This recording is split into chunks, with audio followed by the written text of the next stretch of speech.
ሄርሜላ የኔ ቆንጆ አንቺ ከአብርሃም ጎን መጥፋት የለብሽም። አንቺ ከአብርሽ ጎን መጥፋት የለብሽም። የኔ ምርጥ ሴት፣ የኔ ጀግና ሴት፣ የኔ ልዕልት፣ የኔ እንቁ፣ የኔ ጽጌረዳ አበቦች አበቡ፣ ንቦች ገቡልሽ። እንግዲህ ሄርሜላ ማርተባ ያለሽ አንቺ የኔ አበባ፣ አንቺ የኔ ቆንጆ፣ የነጭ ጤፍ ዛላ ወርቃተ መንገዲ አንሻት አንሻት አለኝ ወይ ነገር መውደድ እንላለን። እርጉማ ጎንብሶ ይለምናል እድሜ ሄርሜልዬ ቆንጆ ሰጠሽ በሽታ ከነዘላለሜ እንላለን። የባቄላ አበባ የመሰለው ጥርሷ ሄርሜልዬ ቆንጆ አሁንም አሁንም ትሳቅበት እሷ እንላለን። ስለዚህ አንቺ ከአብርሃም ጎን መጥፋት የለብሽም። ጀግና ሴት፣ እንቁ ሴት ነሽ። ጀግና ጠንካራ ሴት ነሽ። አንደበትሽን ክብርሽን ጠብቀሽ የምትሰሪ ሰው ነሽ። ገባሽ አይደለ? ስለዚህ በፍጹም ከአብርሃም ጎን እንዳትጠፊ። የአካሉ ፍላጭ የፍቅሩ ተምሳሌት የፍቅሩ ተምሳሌት አንቺ ብቻ ነሽ። የደስታው ተምሳሌት የፍቅር ምንጩ የደስታው ምንጩ ሄርሜልዬ ማተብና ድሪ ሲዋሰም ማማሩ አብርሃም ታደሰ ሄርሜላ ሲባሉ አየሽ አይደለ? ስለዚህ ሁለታችሁም ጥምር ናችሁ። ደስ የምትሉ ሲያዋችሁ ደስ የምትይ ፍቅር አሰጣጥ የምትችይ እንቁ ሴት ነሽ። ስለዚህ በጎቹን ወደዛ ብለሻቸው አንድ ላይ እንግዲህ ከአብርሃም በፍጹም መለየት የለብሽም። በፍጹም አልኩሽ እኮ 4 ነጥብ። ስለዚህ አብርህዬ ጋር እንግዲህ ቁጭት ያለሽ ማለት ነው። በቃ ይህን ብላንቺ ማለት ነው። ሰላም እንዴት ናችሁ? ውድና የተከበራችሁ የቻናል ቤተሰቦች በያላችሁበት በያለም ጥግ በያለም ዳርቻ ሰላማችሁ ብዚት ይበልልኝ። ላይክ፣ ሼር፣ ኮሜንት፣ ሰብስክራይብ ለምታረጉኝ ማለት ነው እጅግ ነው የማመሰግነው እህቶቼ። ክብር ብር በሉልኝ ኑሩልኝ እናንተ ማለት ነው። እንግዲህ ምን ልላችሁ ፈልጌ ነው። ሰላም አለይኩም ወራህመቱላሂ ወበረካቱ ብያለሁ። እንግዲህ ክርስቲያን ወገኖች ሰላም ብያለሁ። እንዴት አላችሁ እያልኩ እንግዲህ መጥቻለሁ። ሰላም ለሀገራችን፣ ሰላም ለህዝባችን። አላህ ሱብሃነሁ ወተዓላ ሀገራችንን ሰላም ያርግልን እህቶቼ ማለት ነው። እዚህ ጋር ብንለፈልፍ ብናወራ ያለ ሀገር ምንም የበይ ተመልካች መሆንም ደግሞ ጥሩ አይደለም።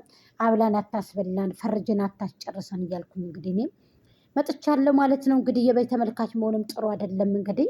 ስለዚህ እኛንም አብላን አታስጨርሰን ወይንም ደግሞ አብላን አታስበላን ከበላተኛ ከሙሰኛ ከአደኙ ሰዎች በተለይ አላህ ይጠብቀን እያልኩ እንግዲህ መጥቻለሁ ማለት ነው። ሲቀጥል እንግዲህ ሄርሜልዬ እንግዲህ አንቺ የፍቅር ተምሳሌትና የአብርሃም ታደሰ የፍቅር ምንጩ ነሽ። እንደ ባህር ውሃ የማታልቅ ነሽ። ስለዚህ ፍቅር ደግሞ ታውቃላችሁ ከበድ ይላልና እንደሚወድሽ በጣም እንደሚያፈቅረሽ እንግዲህ ዛሬ ላይ አሳይቷል። አብርሃም ጀግንነቱን ለሴት ልጅ አዛኝ እንደሆነ ለሴት ልጅ ሩሩ እንደሆነ እንግዲህ አብርሃም ታደሰ ይሄው ገልጿል። አንድ ቀን ለደመቁ አንድ ቀን ሻንጣሽን ይዘሽ 2 ዓመት ሙሉ ስትዞሪ ነው እንጂ ሲል የምንሰማው አንድ ቀን ለካ አይወዳትም። የውሻሸት ነበረ ደመቁ ማለት ነው። ደመቁ ዝም ብለሽ በግድ ነበር የተቀመጥሽው። ባይዘው ሄርሜላ የምትፈቀር የምትወደድ እንቁ ሴት ናት። ጉታጀራን ያበቀላትኝ ሄርሜልዬ ቆንጆ ልዙር በኋላ ንብ የሰፈረበት ይመስላል ፀጉርሺ ድንጋ ተሸክማ ትሄዳለ የሊ አሁንም ቅድምም ይቺ ጀግና ሴት እላለሁ።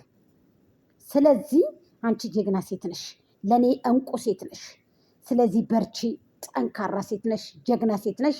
በጎቹ ደግሞ እንግዲህ በጎቹ ይኸው እያየናቸው ወደ ገደል ገቡ። ታው እንኳ ሲሏቸው መቼ ይሰማሉ፣ እንደው ሲነገሩ መቼ ይሰማሉ። ይኸው አይተናቸው ወደ ገደል ገቡ። ዝቅ እያሉ እንግዲህ ልጃቸውም እንግዲህ ወደ 5 ቀን ሊሆናል ነው እንግዲህ ተቀረኝ። አንድ ቪዲዮ ፖስት ተደረገ። እንግዲህ ለማንኛውም ደግሞ ልጠፋም ነው የተባለ ነው። እንግዲህ የምናውቀው ነገር የለንም። ስጠፋ እንግዲህ እንጠየቀበታለን የዛ ጊዜ ማለት ነው።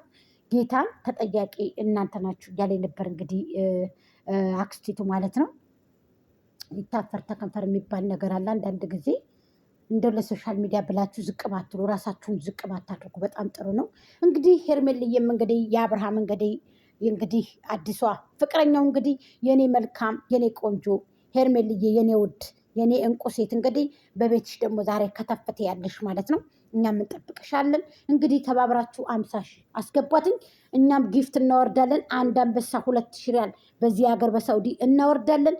ኬክ ምን ቆርሳለን። ኢንሻአላህ እንግዲህ 50 ሺህ እንደምንም ብላችሁ አስገቧት ማለት ነው። ጀግና ሴት ከ1 ሺህ በግ መሀል ገብታ እንግዲህ ተርመስምሳቸውን ያወጣኝ ጀግና ናት። እንግዲህ በጎቹ በየሰው ቤት በየሄዱበት እንግዲህ በየሰው ቤት እየሄዱ የኮሜንት የቆሸሸ ኮሜንት ነው የሚጽፉት።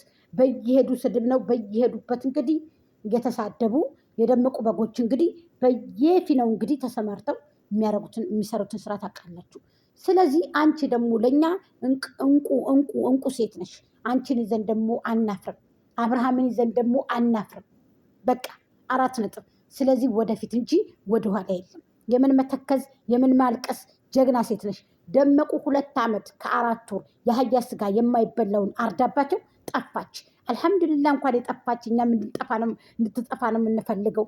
እንኳንም የጠፋች። እንደውም ቻናሉን ደግሞ እንዲሁም ለአንድየው ድሌት ብላው ብትል የተሻለ ነገር ነው ብዬ ነው የማስበው። ምክንያቱም ትረፍ በቃ ገንፎዋን ትብላ፣ ውሃዋንም ትጠጣ፣ ሻሂዋንም ትጠጣ። እሷ ምግብ ብርቁ ናት። ምግቧንም ትብላ ትመገብ። ምግብ ተበላ ብላ ውሃ ቀጠነ ብላ ወጥ ተረገጠሽ ማለት ነው። ስለዚህ እንደዛ የሚል ሰው ደግሞ ማረፍ አለበት፣ መብላት አለበት፣ መጠጣት አለበት።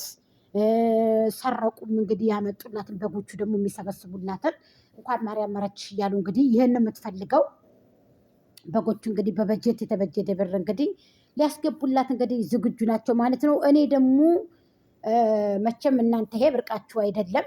ይሄ ለእናንተ ቀላላችሁ ነው። ለእኔ ከበድም ቢል አንድ ግቢ ያለው ቤት ማለት ነው። በጎቹ አዳምጡ በደንብ እዚህ ጋር የደመቁ በጎች ሰብሰብ ብላችሁ አንድ ላይ ሆናችሁ አንድ ግቢ ቤት አዲስ አበባ ውስጥ ነው። ሌላ ቦታ አልፈልግም። ወይንም ባህር ዳር ነው ወይንም ደግሞ አዲስ አበባ ውስጥ ነው። አንድ ግቢ ራሱን የቻለ መኪናዬን የራሴን መኪና የሚያቆም መኪና ግቢ ያለው ቤት ገዝታችሁ ሰብሰብ አድርጋችሁ ስጡኝና ደመቁን ይቅርታ ጠይቃለሁ። በቃ በዚህ እንስማማለን ማለት ነው። እናንተ ይሄ ብርቃችሁ አይደለም ብዬ ነው። ከቤት የሚገዛ ቤት በላይ ብር በላይ እያሰባሰባችሁ ለደመቁ ከምታስረክቡ እኔ ደመቁን ይቅርታ ጠይቅ ካላችሁ ጥሪ ካደረጋችሁልኝ ለምንድን ነው የምጥያት ካላችሁ ሰብሰብ አድርጉልኝ። ገንዘባችሁን ሰብሰብ አድርጋችሁ ምን የመሰለ ቢላ ቤት። እኔ ቢላ ቤት ነው ያልኳችሁ፣ ጭቃ ምናምን አይደለም ያልኳችሁ። እኔ አልፈልግም ጭቃ ቤት ሲጀመር። ያንን ትታችሁ ማለት ነው። ያንን ትታችሁ ቢላ ቤት ቦለኬት ምን የመሰለ ቤት 4 ክላስ 1 ሳላ ያለው እንደገና ደግሞ ማጥበክ ኩሽና ያለው ምናምን ሀማም ያለው ጽድት ያለ ቤት ያንን በእጄ ከነ ቁልፉ ስሜ በራሴ ዙሮ ቁልፉን አስረክቦኝ ደመቁን መጥቼ ከእግሯ ስር ወድቅ ይቅርታ እላለሁ። በቃ በዚህ እንስማማለን። ገባችሁ አይደለ? ደመቁን ብቻ አይደለም እናንተ ወደንሶችንም ፋሚሊዎችንም ይቅርታ እላለሁ። ቤቱን ከሰጣችሁ በስሜ ያደርጋችሁ መጀመሪያ እንደገና ደግሞ ቁልፉን በእጄ ሰጣችሁኝ። ስለዚህ ደመቁን መጥቼ ይቅርታ እላለሁ። እናንተ ወደንሶችን ፋሚሊዎቹንም እናንተ በጎቹን በሙሉ ይቅርታ እላችኋለሁ። ያንን ቤት ለእኔ ትታስረክቡኝ ማለት ነው። ይሄ ለእናንተ ብርቃችሁ አይደለም ብዬ ነው። ከዚህ የበለጠ ብር እያወጣችሁ ስለሆነ ከዚህ የበለጠ ብር እየሰጣችሁ ከሆነ በ10 ሚሊዮን ብር ቤት ገዝታችሁ ስጡ ለእኔ። ገባችሁ? ስጡ ለእኔ ከነቁልፉ ስጡኝ። ደመቁን ይቅርታ እላለሁ። ደንሱን ፋሚሊን ይቅርታ እላለሁ። በቃ ይቅርታ ደግሞ ትልቅነት ነው፣ አይጎዳኝም ማለት ነው። ስለዚህ በዚህ እንስማማለን። አለበለዚያ ጥግ ድረስ ነው የምንሄደው። ጥግ ድረስ ማለት ነው። ጥግ ድረስ ተከታትለን እዛው ተተራኩሰን እንግዲህ ለማታቋሰው በዚህ ልክ ከሆናችሁ ደግሞ እኛ ደግሞ ማለት ነው በዚህ ልክ እሳቱን አንድን ወደ አመድ እንቀይረዋለን። ወደ አመድ በቃ ትልቆቹም ትንሾቹም ዱቄት ትሆናላችሁ ማለት ነው። ለማንኛውም ይህንን ካልኳቸው ደመቁ እንግዲህ ስለቀረ ብዙም አታንሷት። በዛው እንግዲህ ትቅርልን። እኛም ፍላጎታችን ይሄ ነው። እንኳንም የቀረች እንኳን ደስ አላችሁ። በዚህ አጋጣሚ የምትጠሏት ማለት ነው። እኔም ደስ ብሎኛል። የኔ ሰርግና ምላሽ ነው። ሄርሜልዬ ደግሞ ማዕሬ ደግሞ ዛሬ እንግዲህ በቤቷ ትመጣለች። አብርሃም ጋር እንጠብቅሻለን። ግን ውድ 50 ሺህ ያስገቧት። ኬኳን እንቆርሳለን። እንዲሁም ደግሞ ጊፍት እናወርድላታለን ማለት ነው። በርቺ ጠንክሪ ነው የምንለው።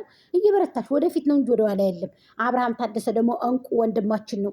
ስለዚህ የአብርሃም ወደንሶች ሆናችሁ እንግዲህ ሁላችሁም ሄርሜላን ሰብሰብ ብላችሁ ሰብስክራይብ ላይክ አድርጓት። ጋይስዬ 50 ሺህ ያስገቧት።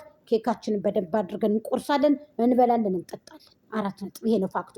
የደመቁ ነገር እንግዲህ ያከተመ ነገር ነው። ደመቁ ጨቅላም ሆነ ሚዳቆም ሆነ ውሻም ሆነ ምንም ሆነ እንግዲህ ይዛ ትቀመጥ ማለት ነው።